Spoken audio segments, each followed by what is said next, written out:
The Acolyte conversation has been wild, because while this may be a very woman-centered world, woman-centered figure. Yes, yes. Star Wars immediately came out with this banger.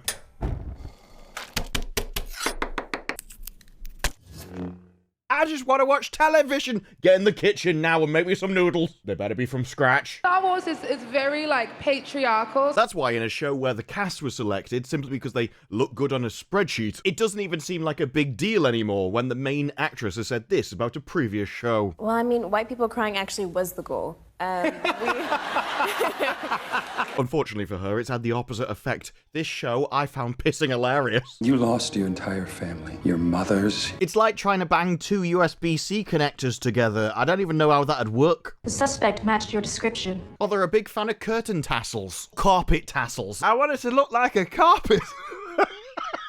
Your village all died in the fire before Master Soul brought you into the Jedi. He was in the Amazon with my mom when she was researching spiders right before she died. Some of my most fun videos was taking the piss out of episode 1. And I don't know why. Maybe it's because Star Wars, it was never that major of an IP for me. Maybe it's because the spreadsheet selected cast created such levels of absurdity within the show that nothing seems realistic, authentic, or even vaguely believable. The evidence against her is strong. Yes, one guy in a bar said she did it.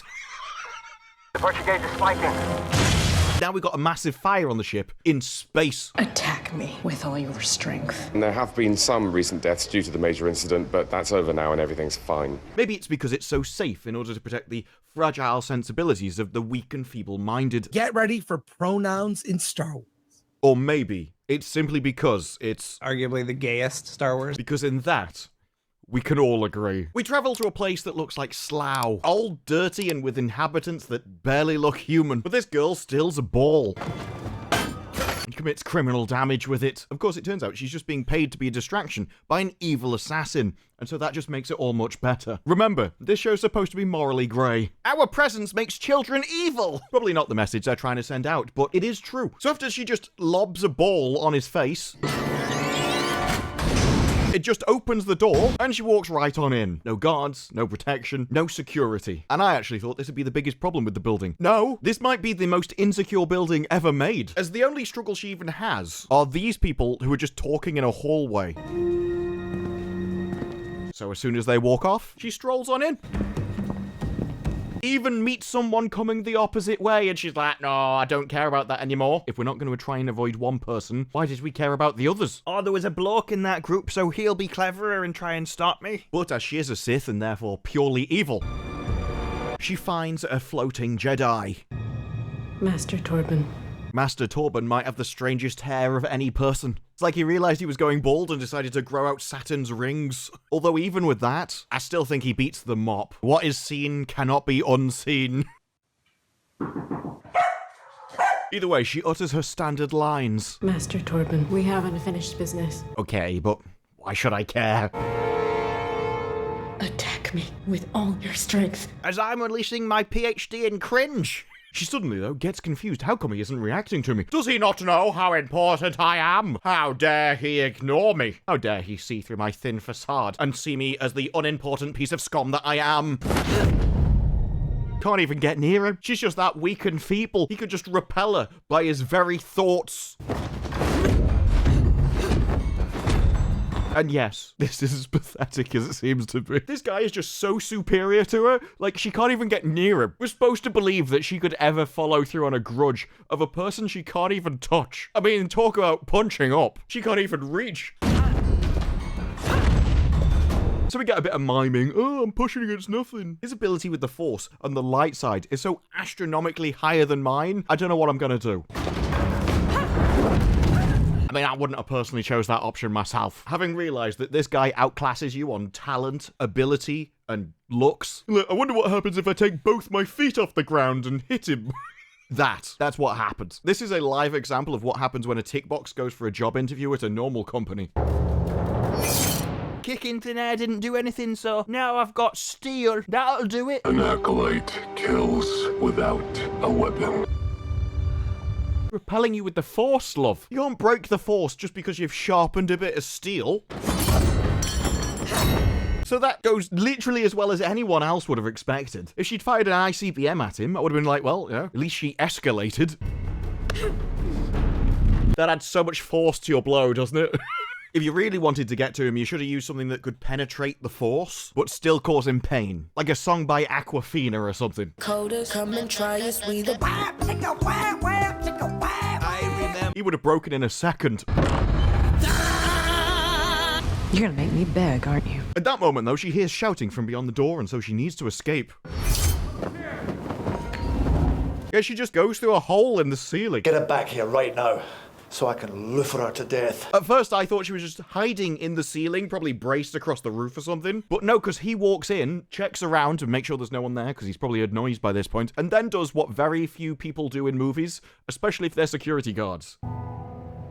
He looks up, and it's literally just a hole in the ceiling. I don't know what happens to this place if it rains. Maybe that's his only weakness. Flooding. Probably why there's not a door on the door. If he closed it, he'd drown. And you know the worst bit? That's not even the biggest weakness of this room. Those stairs up the side, they also lead to another unguarded entrance. And that, as you can tell when we get to a daylight scene, is just a window leading to the outside. Doesn't even have glass in it. It's just an open hole, like many of the cast. That means this room has 3 unguarded entry points and a 4th guarded one, which is the one that the trained assassin decided to go through. Maybe she just likes making a job hard for herself, I don't know. And then the noise that will haunt my dreams. Terrific. I'll be walking down a dark alley at some point and a serial killer will just play that over a loudspeaker at me, and I'll know true fear. Over to the ship now, and she's doing engineering by just pushing buttons on a screen. You could try repolarizing the power couplings. No thanks, love. Oh, it just turns out I had to push this lever forwards and it fixed it. I bypassed the compressor. You must be a pilot then. Aren't you a pilot? And if you don't know how to fix a ship, why were you trying to? I'm a mechanic. Wow, that's dangerous. Is it? Do you take your car for an MOT, look at the garage and think, whew, those people are risking their lives every day. I bet they wish they'd be frontline military. They'd be far safer, I tell you. I thought that only our 2 droids did the out-of-ship work. I mean, to be fair, she has the acting range of a robot, so I think it's pretty fitting. I'm better company than a droid, and way more flexible. Is that even really useful for you? We're still banging USB ports together. Does it really matter if one of them has like wrapped itself around and he's like, oh, well, now we're doing it this way? It's not really much more of an engaging activity just because, I don't know. I think this is what they call being willing to put in the work to educate yourself. I'll go and watch a documentary on it later. I'm sorry, Pip. Pip is also very flexible. And he has 10 vibrate functions. From what we saw in the first episode, the main thing she enjoys about him is she can rip his head off. Now that's flexible. Pip is also very flexible. You don't look too impressed, love. I'm surprised you didn't tell her to put some clothes on again. But the guy with the weird hair starts moaning, oh, you haven't restrained the prisoner. She's already escaped once. Actually, she didn't, which is why she crash-landed onto a planet that you had to rescue her from. It was all the other people that escaped. She couldn't even do that properly. You still think she killed it, Dara? In other words, you're an idiot. Which, to be fair, is how they keep portraying him. I don't know why. Like, they specifically hate him in particular. He's the butt of every joke. He's made fun of at every opportunity, and they make him look thick as absolute pig excrement. I don't know what he did to the writers, I tell you. Even if her sister was alive, May would not have the training to defeat a Jedi Master. Yeah, unless she got the training. Out of the entire universe, there's not a single person that could teach someone how to kick and use the Force. Earlier Star Wars stories literally have stories of Sith that went out around the galaxy exploring all these ancient ruins to get information that was scattered about. We're like, no, that can't exist. We forgot about all that. The weird thing is you think that little girl in the other room could beat a Jedi Master. If that's true, shouldn't you be more scared? I don't mean restrained, I mean you should be crapping yourself instantaneously. Be like if Darth Vader was in the room. Let's say this twin theory holds true. They could be working together. How do I know you're not working with them? I'd put on my tin foil, but I can't because it won't go over my hair. Do you think we could make a hat I could put my hair through? Don't let fear affect your judgment. Basically called him an idiot, didn't he? That expression said just the dopey look of somebody who's barely had a thought. Who did you piss off in the studio, mate? Someone really doesn't like you. But he goes and tells Lesly Headland's wife, I now believe her sister's alive and she is actually the murderer. I'm going to agree. Wait, what? This entire chase was based on the fact that a Jedi was killing you. Now it's not even a Jedi. A suspect matching OSHA's description broke into a local Jedi temple. Another barkeep saw her and now she can't be in 2 places at once. Could hardly be in your custody and committing another crime at the same time. I can't believe that 2 people with her description could possibly exist in the universe.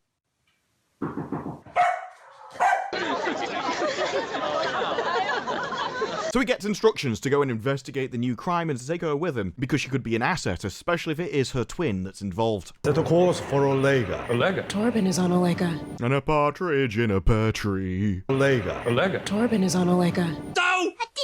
A female deer. I half expected them to burst into song at the end of that trio. It was like, look, shouldn't we be escorting her to the prison colony? Or at least back to the Jedi? He's like, no, she's coming with us. I think she can help. The Jedi agree with me.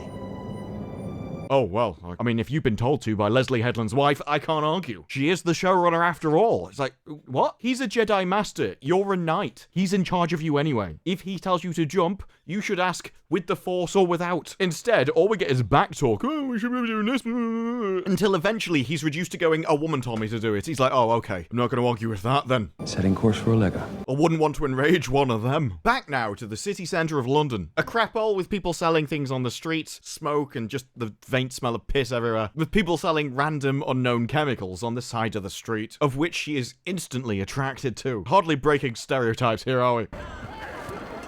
Hello? Is there anybody there? This isn't a horror film, love. Of course, the guy she's after is sleeping it off. He's a bit hungover. And you can see with her adorable personality why she's loved by her friends. But he got his clothes off the guy who owns this place and strongly implies the guy met a sticky end just so he can blend in with the local environment by taking over his building. Blending in. You can blend in without sampling the merchandise. I don't know, you're in Hollywood and still say stuff like how it's important to bear in mind people's shade in Hollywood and how parts should go to someone with a darker skin. How it's exhilarating to see it fulfilled by people who should have got it. That was not a space I should have taken up. And how you intend to fix Hollywood's little diversity problem while taking in Wang's collection last night. This is stuff I've been saying forever. I've been working steadily. It's built my career. But have I been getting the roles I deserve? No. Am I at the top of every call sheet? No. Because that's where I deserve to be. And you will have a problem until I am where I deserve to be, at the top of every call sheet. Blending in. You can blend in without sampling the merchandise. I don't know, love. You can be a part of Hollywood without sampling their evil, you know. Well, I had to do something while I waited. Certainly advice she seems to have taken. I had to do something to build my career. Have you seen my acting? Wasn't going to come from that, was it? But she tells him I couldn't manage to actually kill the far superior Jedi to me, because I couldn't even get close. He's just that strong in the Force. He outclasses me in every way. I'm basically a Padawan to his superior talents. Find his weakness. He doesn't have one. How do you know? You tried punching him, kicking him, and throwing daggers at him. It was hardly a complex test, was it? Why don't you try and use your brain, if you've got one? Like, presumably he still has to breathe. Have you tried going near him, see if he has a fish allergy? He's impenetrable. Well, arguably the gayest Star Wars. I'm sure there's some people willing to put that to the test. But she says, I need a weapon. I need you to make me a poison, and hands him a bag of leaves. And then we get a lore dump of, if you think he's tough, you should try defeating a Wookiee. He'll actually fight back, unlike the first two. I still have 2 more Jedi to kill after that guy, and I will make sure one of them dies without using a weapon like my master commanded me to. And I'm like, oh, is there not a better way to have told us this than literally just telling us this? Both of you already know this information. Why are you telling it to each other? All we've had in episode 1 and 2 is characters telling each other what the other person already knows. Like when she was told, your entire family died in a fire and then he got dragged to the Jedi temple. She should have been like, yes, I know, I was there. Why are you telling me that? And so he makes a poison while exposition lore dumping us about the Jedi. The Jedi justify their galactic dominance through peace. Seems like quite a good reason, actually. If we lead the galaxy, there'll be peace. Yeah, okay. Will you interfere with our lives? No. There's only a handful of us, and mostly we just stay in this temple and meditate. Oh, that actually sounds like quite a good deal, doesn't it? The name of peace. And peace is a lie. I know. Oh, look, we said peace is a lie. We said one of the Sith tenants. Peace is a lie. There is only passion. And her plan is to convince the Jedi of this, the Sith tenant. Which means if he believes it, he's not even a Jedi. He's a Sith. So honestly, I don't even know what they're getting at, but they're going to waffle on enough, try and overcomplicate it enough that they think it works. Is that he's not a serene, impenetrable Jedi? Like every Jedi, he only thinks he's found peace. No one thinks, hang on, no, that's wrong. This guy is incredibly powerful in the Force. He can sit floating above a floor for 10 years and not even pee. Do I need to pee? Your run content is 0 for the 3rd day in a Bro, don't waste a day with daily waste. He's so in tune with the Jedi beliefs that he can literally prevent people from touching him. He would be the most Jedi of Jedi to have ever Jedi'd, and yet... No, he's insecure. No, because then he wouldn't be very powerful in the Force, you cretin. So he says what he really needs is something only you can give him. Absolution. Give him peace. Permanently. The fact that he is this powerful means he is calm and peaceful. Already. And look, I'm not a big Star Wars guy. I'm far more into the games than the movies. But the games taught us this. So she's like, you better not tell anyone about this. What do you think he's going to do? Do you think he's going to walk into the town square and start yelling that he's just made a poison for a Sith? Or that he killed the apothecary owner of the stories inside right now? This is set up and payoff. Because we've read about how you're supposed to make TV series in a book. And so we're going through the motions of what we've been told you should do, but don't understand why. What's the reason behind setup and payoff? And why does it work? And when is it stupid? Back to the tick box now, when she's once again ripped her friend's head off.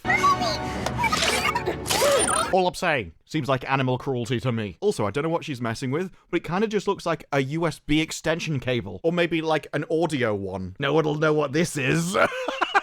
Of course, Squid Game comes along, looks at the tech box and goes, ooh, aren't you a racist? Oh, right, Hollywood is a white institution. Then Hollywood are going to be extensions of white supremacy. What is that? That was a USB extension cable, mate. Trying to sink into your ship so I can get some fuel levels and some vitals. What is that? It's a droid? I'm trying to hack into your ship with it. I'm sorry? What is that?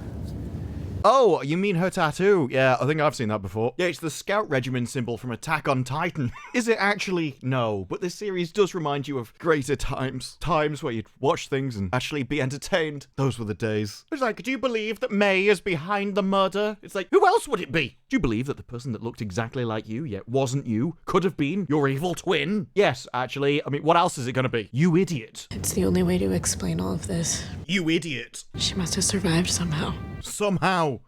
She returned. My favourite thing about this script is how detailed it is. You can tell this is written by an advanced intellect that thinks on multiple levels simultaneously. Such layered dialogue. But she tells him we both saw her die, but she must have somehow survived. It wasn't your fault what happened. He says, I've made peace with what happened, because I had to, as I'm a Jedi. And therefore being at peace is a fundamental requirement to have the power in the first place. I know you've made peace. That was a lesson you tried to teach me many times. And I wasn't a very good student. No, I was a really bad student. In fact, you should have seen my nights out on the town. Sometimes I'd get a mop and just put it on my head. Unfortunately, the wind changed and it stuck. Perhaps I wasn't a very good teacher. Nah, it's her fault, mate. She could have done the work and learned it herself, but she couldn't be bothered and then left. Don't blame yourself, it's the useless cow that's responsible for her own life. But they meet up outside the Jedi Temple. And as they do, we cut back to the guy they made look as horrific as possible. The hot white guy. And we know why. Well, I mean, white people crying actually was the goal. And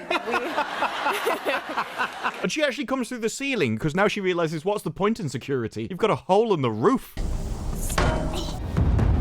It is funny the angle she comes down at, though. Like, from her angle, she must have been just standing there or something. I don't even know how she held herself. She'd come down way more vertically if she came through the actual roof. Also, you can see from this angle, there is just a window to the outside over here. Like, you can see the vent in the next building. The only reason they don't get broken into more often is there must be nothing to nick. I'm clinically an asshole. Nothing I can do. Meanwhile, the Jedi outside are just wasting time. Please, walk us through what happened last night. You know who's killing these people. You know the last time that the Jedi had anything to do with her, and you know who was there on the time. You know the Jedi's in danger by her because she's going down the list killing them. And like, let's just stand outside. Someone spotted a hooded intruder and alerted me. But those hoodies always causing trouble. What is this, 1990s England? We searched the temple and found nothing. Except this brat with a remarkably fat Jedi. Can we see him force push and do acrobatics with his lightsaber? I mean, yes, there would be earthquakes, but this is an advanced civilization. They can deal with it. They caught this little scoundrel. And where did you catch her? The cafeteria? She was in our food stocks. So was I. I'm surprised she got out alive. She's lucky you didn't eat her. Meanwhile, she just basically starts nagging him like a wife. Oh, do you remember me? Oh, have you been mean to me? I can't believe you were mean to me before. I know why you took the barrage phone. Probably to get away from you, innit? Oh, one thing they have got correct in this series is they made her as insufferable as in real life. Not the case, Star Wars. Not the... You thought this life would give you the peace you seek. And clearly it worked, because he's so powerful in the Force. Obviously he's in tune with the Jedi beliefs. That's why he's a Master Jedi. Oh, look, I'm gonna prove how strong you are. But your past still haunts you. It can't haunt him, otherwise he wouldn't be very strong in the Force. This is pissing me off and I barely know Star Wars lore. That's how basic an idea this is. So she gets pointed out as the one that broke into the Jedi base, but why is that a big deal? We already knew this. That's why we're here. A suspect matching OSHA's description broke into a local Jedi temple. Like, we need to go in now we found out who's doing it. She, for some reason, thinks she's in control of this situation and has any right to make demands. Do you realize how much stronger in the Force I am than you? Piss off, Padawan should have been his only response. Instead, we get her making ultimatums. I offer you a choice. Confess your crime to the Jedi Council. Or what? Because she's going to be like, or drink this and have peace. No, well, what will the repercussion be? You'll stand in front of me and be annoying for a bit. Gonna start telling me how much you love being oppressed or something. What can you even threaten me with, love? Should be his answer. Or receive the forgiveness you seek. Drinking poison isn't forgiveness. This doesn't even make any sense. I forgive you. I don't even care about your forgiveness. You're nothing to me. You're a Sith. What you deserve is a lightsaber. That's justice. I don't need forgiveness from the most evil people in the universe. Nobody cares what evil thinks of them. But she puts it there. Oh, don't worry. I may be Satan, but I'll forgive you. Right now, from me. Nobody cares if you forgive him. All you've done is put yourself at perfect height to get kicked in the face. Which admittedly would have been the funniest way to end this scene. Either way, for some reason, he now wakes up, don't know why. Entire scene completely nonsensical. But he decides to float down off his wires. I've been waiting for you, mate. And at this moment, we should have just gone zoom, as he just activates a lightsaber and it goes straight through her heart. That's how this scene should have ended. That's what a Master Jedi would have done. But of course, you can tell how these scenes go by the actor that they cast in them. And so all of this is very symbolic. No, he should apologize to the person who got what she pissing deserved. When she starts hallucinating, whispers again for absolutely no reason, and then sees her sister on some stairs, presumably because she's having a psychotic break. This causes her to go off in an entirely different route than the one that the Jedi Guide is taking them on, and Captain Pervert has seen her do it. Forgive me. Why would you want her to? She's a Sith. Force push out of a helicopter, mate. But no, he takes the poison. We thought we were doing the right thing. You probably were. I mean, this is one of the issues with not telling us what you've done. No one cares about it. Before I can make a moral judgment about this situation, I need to know what's happened, so you should have shown us that bit first. Because at this point, I only have my knowledge of her to go off, and she's an evil Sith, and he's a Jedi. So this is just good versus evil. Either way, he takes it, and she watches him, and as this happens, he senses something. We need to hurry. Now at this point, the tick box comes down the stairs and finds the corpse before the other group has arrived. We saw that this chamber was like 2 turns away from the main entrance at the start of the episode. So this Jedi must have taken them the long way all around doing the scenic route, wasting their time for absolutely no reason whatsoever. So that she could go a route that she wasn't taken on, which somehow turned out to be faster, even though it went upstairs. No, the geometry of this doesn't work. The timing of this doesn't work. But when you think about who made this show, abstract thought, not particularly a strong point. So keeping all of this in your head, kind of difficult for them. Now she arrives, finds the vial, and sniffs it. She's a mechanic. Why is she sniffing vials? What does she think she's going to find out? She's not an apothecary. Absolutely no sign that she understands herbs at all. Oh, let me sniff this vial. Smells like something that I don't know what it is. This would be like me sniffing a hose pipe. What am I going to get out of it? And then she sees a hole in the ceiling while ignoring the window next to her and must be thinking, this room is incredibly insecure, isn't it? Of course, at that moment, everyone else arrives from the scenic route that took twice as long as she did to get there. Step away from the body. We've been here before. How on earth do you think that she's killed him as well? I don't know whether this is meant to be a murder mystery. You know why it doesn't work? Because we saw who did it. You can't make us invested in the drama when we know she didn't do it. I know what this looks like, but I can explain. I think this is just done to humiliate the guy who's a Jedi. Oh, look at him. He's an idiot. Everyone else understands, though. He was poisoned. How do you know? Well, I'm holding a poison vial here. Again, we're making him look like an idiot. She didn't do it. My sights were on her the entire time. It turns out when she left, he followed her, and so he is basically her alibi. And they realize there's no signs of struggle. He took it voluntarily. Yeah, but why would he do that? Yeah, that's what I'm thinking, because it doesn't make sense as a Jedi. Please, sir, can I be forgiven by evil? And she says, the poison is actually leaves from my own planet. And I'm like, hang on, why do you know about poisons from your own planet? I hope that one gets explained. Still, its effects don't last very long. It had to have come from nearby. That was lucky. Is this the only apothecary in town? It is. That makes it sound like they went to an apothecary first, which means that to convince them to go to that apothecary, she would have already had to have told them this. Then they arrived, and then she told them the same information again. Don't think about it. Turn your brain off. It'll be fine. That's not our regular guy. I don't know who that guy is. Yeah, and I go in there all the time. Makes the best donuts around. He's also invented this new food. Delicious it is. He calls it sugar. Was he alone? I've seen no signs of May. Can we just appreciate how stupid that was? Was he alone? I've seen no signs of May. Is he alone? Well, I can't see anybody.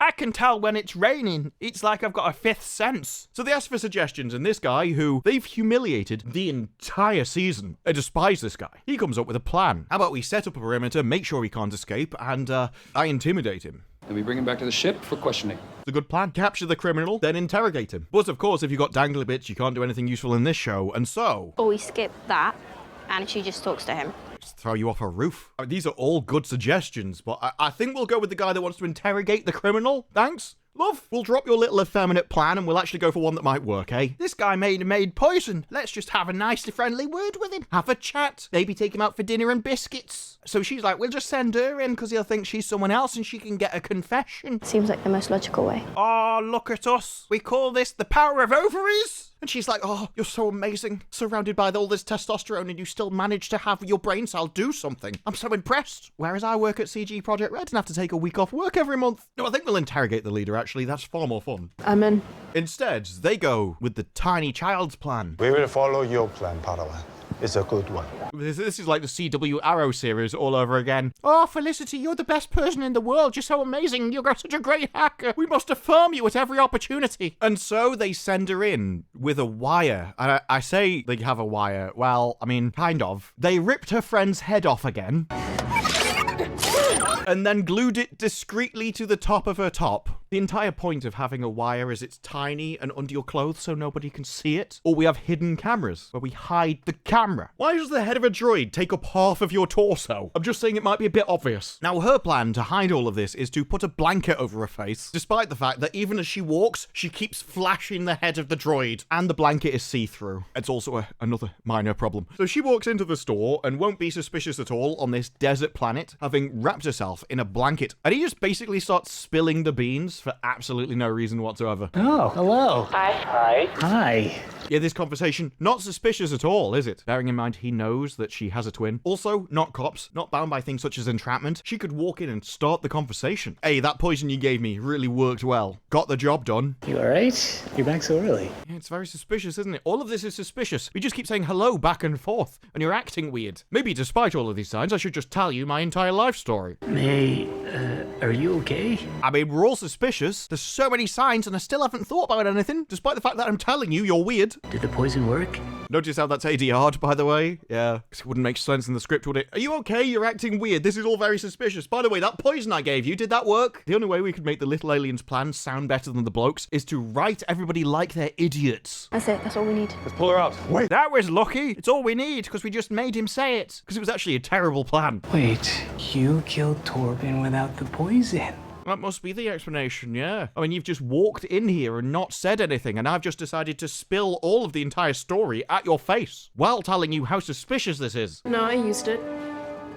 I just wanted to thank you. Ah, yeah, because when you're a Sith talking to another Sith, one thing that the Sith are renowned for is, as they're evil, thanking everybody. They're long descendants of the British, you see. They're incredibly polite. Oh yes, thank you, good sir, for supplying me the service that allowed me to be evil in the future. One thing evil Sith are renowned for is their good manners and principles. You look exactly like her. I don't know why you didn't realize this before. And as you do realize she's not an evil Sith, why are you getting even closer to her? Presumably you know she's got a lightsaber and think of her as a Jedi. Whoa, wait. What did you think was going to happen? What did you think she was here for? Back away. Oh no, he's done it now. A Jedi doesn't pull her weapon unless prepared to kill. He can't sheath that lightsaber without drawing blood now. It's the rules, apparently, according to the Acolyte that was said by a Sith. I don't understand it either, mate. We know you supplied May with the poison that killed Master Torben. See, my plan worked. Plan of taking you into custody and interrogating you. Couldn't have got the same response. He's like, yeah, I just made a lethal poison for somebody, but I didn't know they were actually going to use it to do that on somebody. Oh, we're writing him as an idiot. He's supposed to be high up. You actually see later how high up he is, and you couldn't write him as a person with the IQ of a human being. If you cooperate, we will consider letting you go with a warning. If you're considerate, then that's all I need. I don't need immunity in writing or anything. No, I just need to know that you might think about it in the future sometime, possibly. Of course, this guy's an idiot, and so... Okay, thank you.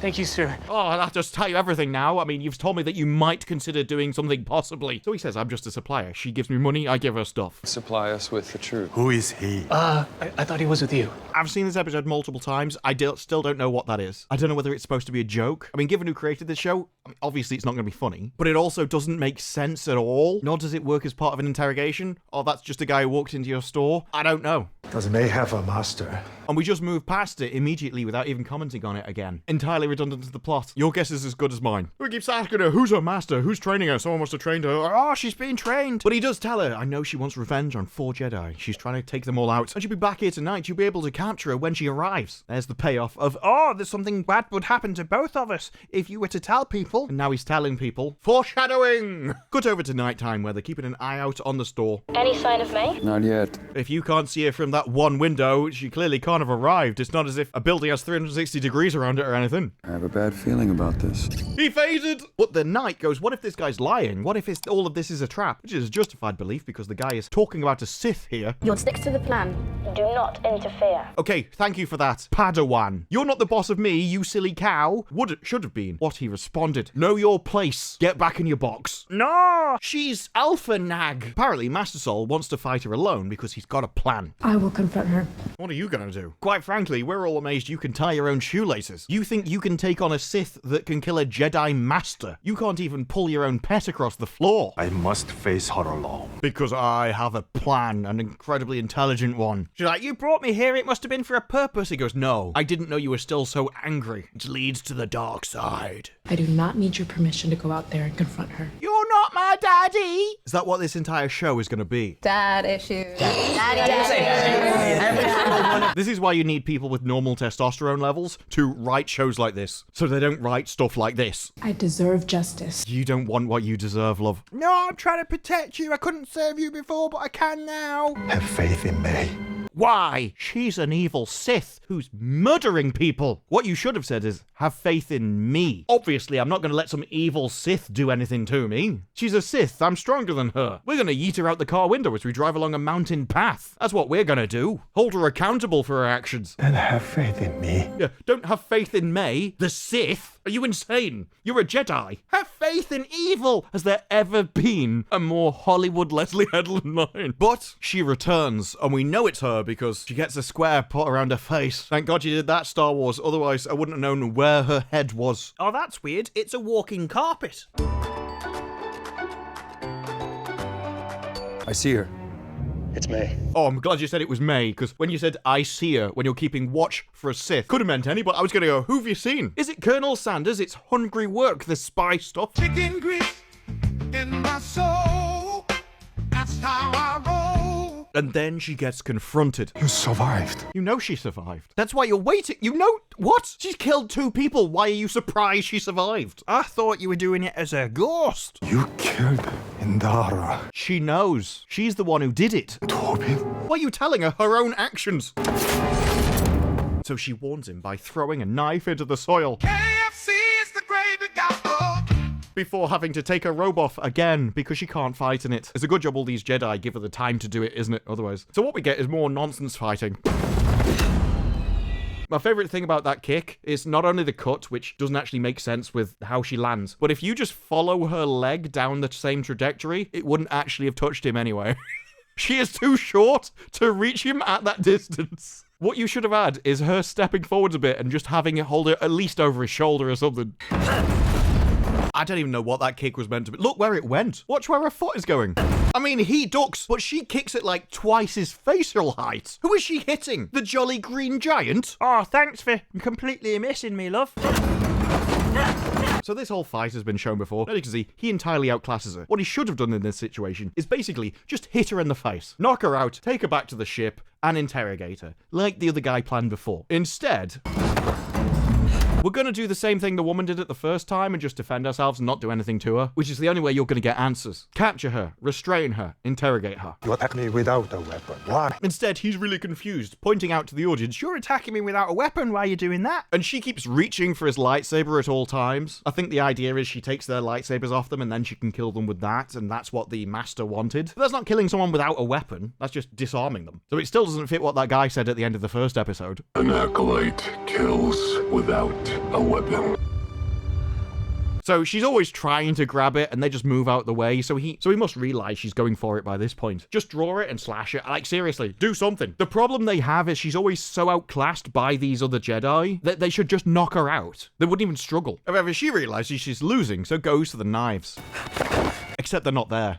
Because he's disarmed her of all of them. That's how much he outclasses her. Knock her out. You have misunderstood the Jedi arts. That's because she's not a Jedi. She's an evil Sith. Your master has failed. Tell me, who trained you? Or knock her out, put her in a room, interrogate her, and ask her that way. They're just walking around a city going, who trained you? Who trained you? You must allow me to face her on my own so I can go, who trained you? Told us trying to find out who trained May. Arrest her and then find out later. However, as they're fighting, he flips her and holds her in the air so she can't do anything. Put her in handcuffs. I see your master has taken great pains to hide his identity. Instead, he starts reading her mind. You don't have to do all of this at once. Restrain the person first so they can't escape, and then start doing all of this stuff. You have all the time in the world if you just arrest them first. Even from you.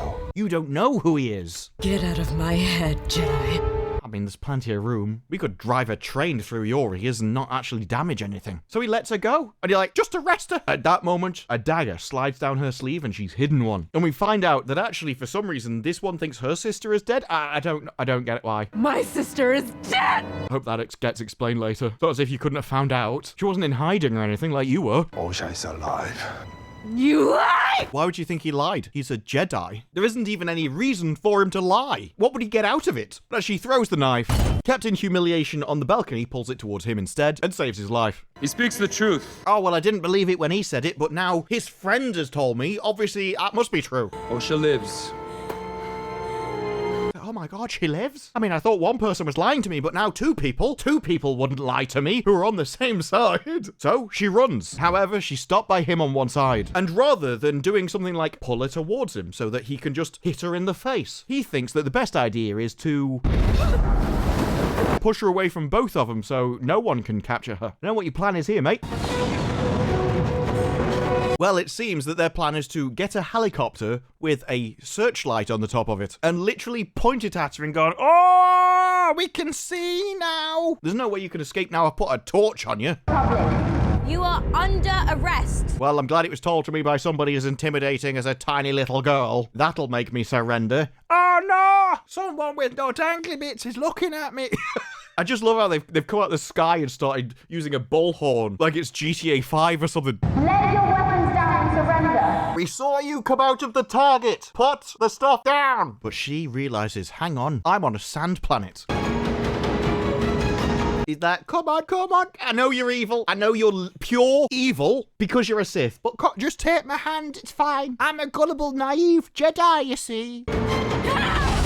She force pushes into the ground, causing the dust to come up. And obviously, when it clears, she's used that clever Sith ability of running away. And for some reason, the plane, which is in the sky, couldn't see the edges of the dust cloud. I don't know. I've lost visual. You don't have thermal cameras on that thing? Could you not have seen the edges of the dust cloud? Because it wouldn't have gone out that far. I'm turning back around. Oh, great. I mean, maybe we shouldn't have left this spaceship in the hands of a tiny little girl. Hearing, though, that her sister's escaped, she goes outside, and as May is running through the streets... Best part of the episode. Reminds me of Velma. Of course, pissed off at the driver who didn't have time to stop because she ran in front of him. He gets out to help her because he's a nice person and doesn't realize she's a Sith, so she's evil. She flips him over and goes to steal his car. And along comes the sister, who's also an idiot and evil herself because she has it trained on her perfectly. Oh, she? And doesn't blow her head off immediately. This is the bit where Lesly Headland's like, this is just like me and my sister. I've just put my own story in the show. So she goes to fire. Misses. So now they're both evil. I would arrest both of them and lock them away forever. You had your chance. You deliberately missed. Tough. You're now letting pure evil get away from you. Now, for some reason, she does it again. I don't know why. You missed deliberately the first time. I don't know why you shot a second time. Is it to cover your tracks that you didn't deliberately let her go? I don't know. Because her old master does see her do it. Now, it's time for more nagging by people with no dangly bits. As they're like, oh, you need to come back to us. Probably discuss our feelings for a bit of how we should go about this. Let's just waste time and not get anything done. We can't have you menfolk going around solving problems. We need to waffle on about how self-important we are for a bit. With respect, we don't have time for talks, Master Vanestra. True. That woman's escaping. We need to chase her. We can't come down there just to satisfy your emotional fifis. Make you feel like you actually deserve your position or something. Us menfolk had to actually get something done and fix the universe. And she's like, look, your Padawan going rogue is one thing, but now we've got a Sith and she's escaping, which means we need to talk about it. I need to be affirmed. We need to strategize. What you need to do is do some pissing work and chase her. You're in a ship, she's in a ship, follow her. But we know where she's going next. You know where she's going next? Go to it. Stop waffling on to the useless bald cow. We don't make decisions like this without meaningful discussion, Soul. Well, I don't care how much time you want to waste. Your feelings are irrelevant. Piss off. I'm going to solve this problem. I'm not going to waste time with you. This isn't a social occasion. Not time for you to make yourself feel important. We'll see you soon. And he's like, look, we know where she's going. I could go and catch her. But for some reason, I've got to go and make this woman feel like she's actually in charge. Now, back at the apothecary, that guy is observing them. But he gets distracted by someone walking up to him, presumably with a plate of donuts. And he's like, now's my time to escape. And the fact that she surprises him, he not only dodges it, but also gets one over on her. Does he have force powers? Or is he just that much better at fighting than she is? Because she can take down a Jedi Master, and he outclasses her. It's weird, isn't it?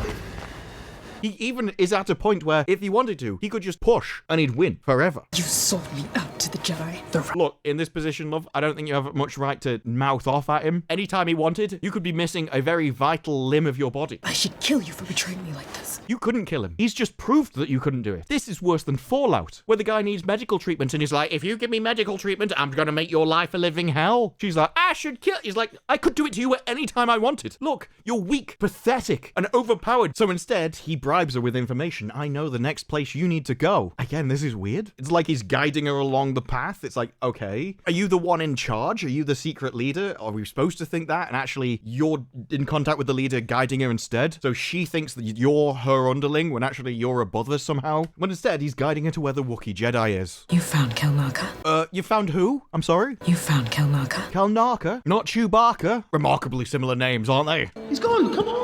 How do you know he's gone? There is no way from that window you can see inside that store. That's not how light works. Or is he talking about his plate of donuts? I'm not sure. That would explain the panic. Over now to Chewbacca.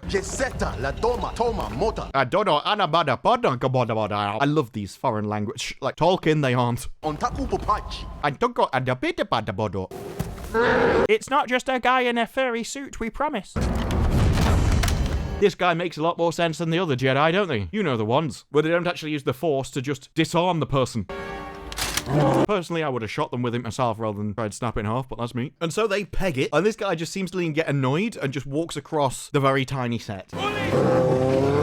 Yeah, get out of here. I want to go in my little house. Which is coincidentally 20 feet away. That's the cliffhanger. Oh, it's a Wookiee! Episode 2, where we don't know how the Force works. We think that a Jedi, which is incredibly powerful, could also not believe in any of the Jedi tenets. Actually, the Jedi that need to be in peace. Oh, you've always wanted peace. Let me forgive you. Why don't you just want forgiveness from evil? I'm a Sith. What a Jedi wants is forgiveness from a Sith. He's been there for 10 years, and she managed to talk him into top himself in about 3 lines. Then we go around and try to capture her, except we don't capture her because a little tiny girl told us not to, and her plan was to apparently let her escape. So instead, we waffle on at the Sith rather than restraining them, and even when they are restrained, we let them go again so that they can escape. If you want to model the Jedi after the cops, then you need to make them act like it, rather than just whatever your stereotypes are that you think happens. They need to actually follow procedure. Things like, we need to restrain this person before we question them, because otherwise they're a danger to us and might escape. The plot is shallow, nonsensical, characters are humiliated just to try and lift other characters up and make it seem like they're more intelligent than they are, and everyone in this show is an idiot. And all of this is apparently the non-offensive episodes, with the worst one being the next one, episode 3. So if this is how badly written the first 2 are, the best ones of the series, because they're the ones that are meant to hook you in and get you stuck on this murder mystery, which wasn't even a mystery in the first one. And I dread to think the quality of the ones we're going to have in the future, because what is there to get you hooked on that mystery? Oh, you get to see a Wookiee next episode. Oh, he can hold a lightsaber. I know, Disney, that you love to cast people via tick boxes, but your plot shouldn't be one as well. For exactly the same reason, actually. It ruins it. But those are just my thoughts. What are yours? Let me know down in the comments below. Like the video, subscribe, more videos like this in the future, and I'll see you in the next one. Bye-bye.